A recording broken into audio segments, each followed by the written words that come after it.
நமசிவாய. குரு வாழ்க, குருவே துணை. எல்லாருக்கும் எல்லா வளமும் நலமும் பெறுக, வாழ்வாங்கு வாழ அந்த ஏக இறைவனையும் என்னுடைய அருக்குநாதர் புதுவுடமூர்த்தி ஐயா அவர்களையும் பொற்பாதத்தை தொட்டு இந்த பதிவை நான் போடுகிறேன்.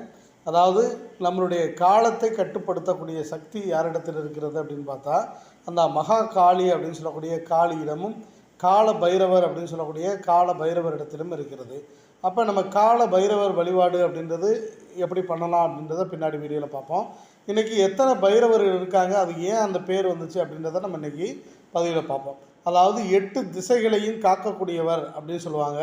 அப்படி 8 திசையும் காக்கிறதுனால அவருக்கு பேர் அஷ்ட பைரவர் அப்படின்னு சொல்லுவான். அஷ்ட பைரவரை அது வார்த்தை திருவினால அட்ட பைரவர் அப்படின்னு சொல்லுவாங்க. அப்போ 1வது பைரவர் பேர் என்ன? அசிதாங்க பைரவர். 2வது ஸ்ரீ குரு பைரவர். 3வது ஸ்ரீ சண்ட பைரவர். 4வது ஸ்ரீ குரோதன பைரவர். 5வது உன்மத்த பைரவர். 6வது